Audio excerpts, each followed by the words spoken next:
we were really very pleased to receive a request from the Morning Glory International School that they wanted to come and visit with us and to discuss with us within the context of the history class of the school, but also looking at issues around development since the Treaty of Versailles.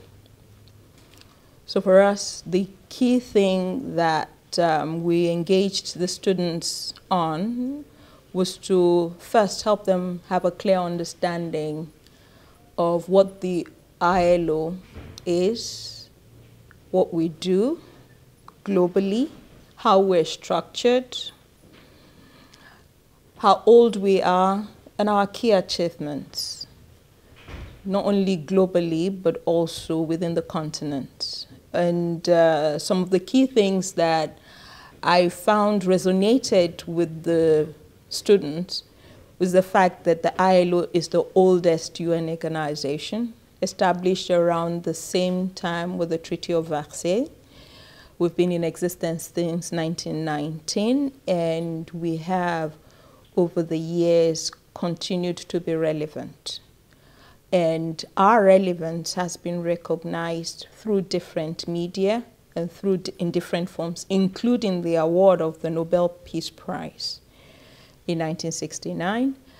And also the fact that, and I didn't mention this, but this is quite important, that in 2015, ILO constituents in Tunisia also won the Peace Prize.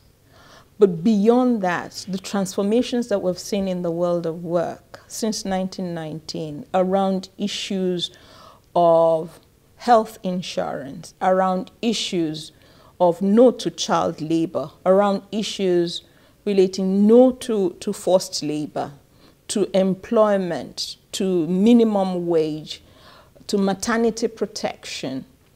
A lot of these issues that have now been taken as normal are now seen as the norm in terms of protection because of the work of the ILO. So we're able to share this with them. And there was a lot of interest around the impacts that we've made in the continent. And we've been able to share with them the work we've done at the policy level, at the level of specific direct interventions, at the level of international labor standards, in the area of employment, in the area of social protection, in the area of social dialogue, and in terms of international labor standards. We've been able to share with them. There was, of course, a lot of interest around education and skills, leading to how we work with other UN agencies. We also were, they also found particularly interesting the contribution of the Decent Work Agenda to the Sustainable Development Goals, where we talked about the key dimensions of SDG 8 and other areas that the ILO contributes to. There were, of course, questions around migration, around peace and security, with the special mention of the Boko Haram problem in some parts of Africa and how the ILO supports this. One of the instruments that was adopted very recently is the recommendation relating to employment for peace. This is one of the tools that we use in supporting, in promoting peace in the place of conflict. So we talked about a lot of these issues with the young people, and at the end of the session with them and their teachers, there's a very good understanding of what the ILO is, how long we've been in business, what we do in Africa, our structure, how we work, how we're tripartite, the only UN agency that is tripartite, as well as some of the things that we're putting in place to enable the ILO now begin to prepare for the future. And this is where we talked about the ongoing work of the Global Commission on the Future of Work, which is co-chaired by the Prime Minister of Sweden and the President of South Africa. And there were questions also around digitalization, robotization. What is the impact of technology on the future of work, and how can we collectively, including the young people themselves, contribute to shaping the world of work that we want going forward? So these are just some of the issues that we dealt with. On the centenary, for us next year, it's very important at the global level, where we'll be celebrating 100 years of ILO's existence. But also in Africa, we'll be celebrating 60 years of ILO in Africa. So it's a double celebration for us. And there are events that will be organized at the level of countries, at sub-regional levels, and at continental levels. But I'll just share with you some of the continental events that have been identified. And just to emphasize, as we did with the young people this morning, that the first office of the ILO was established in Nigeria in January 1959. So by next year, it's going to be 60 years of ILO presence in Africa.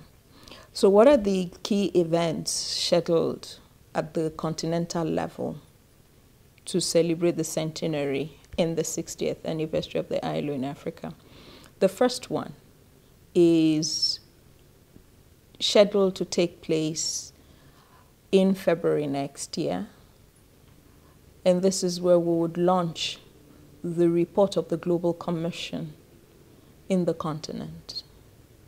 And this is going to be done in collaboration with the South African government. As I indicated, President Ramaphosa is the co-chair of the Global Commission. So we'll be working with the government of South Africa to launch this in February.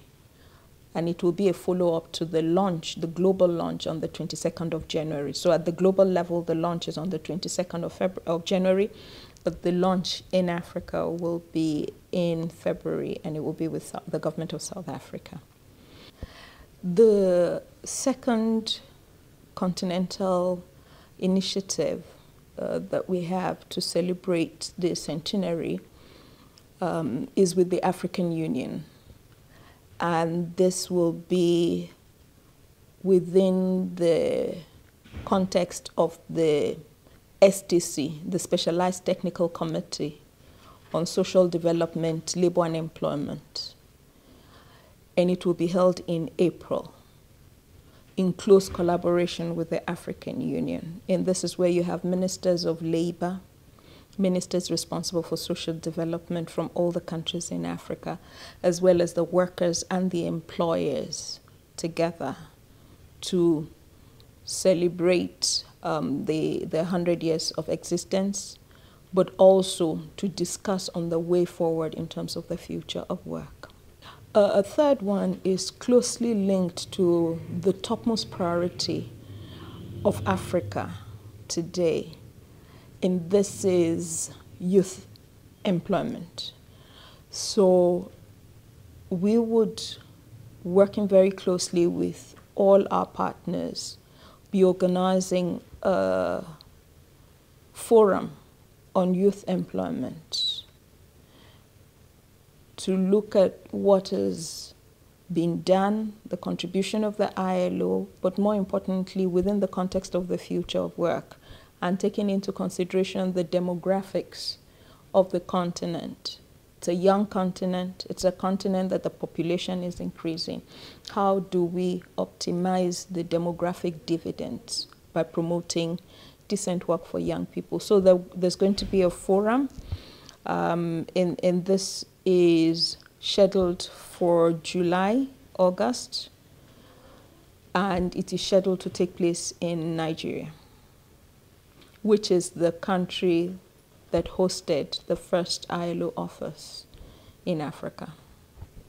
And the last one that I want to highlight, which is like the culmination, it's the event, as it were, where we have representation of all our constituents at the highest levels, is the 14th Africa Regional Meeting, where agreement on how the ILO will support Africa's decent work agenda would be clearly articulated. And this is scheduled for December 2019.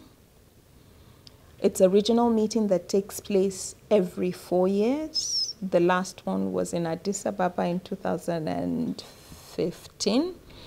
And so this regional meeting will take place in Abidjan. It will be hosted by the government of Côte d'Ivoire and the partners in Côte d'Ivoire working very closely with the ILO the country will host it, and it will be organized by the ILO. And what we would get out of it is a clear declaration, a clear way forward to ensure that the future of work that we want in Africa is well articulated, and we agree on how we will also take forward the decisions arising from the International Labour Conference in June, when the constituents globally would have discussed the Future of Work report, and will have a global position which will now be made relevant or customized to Africa.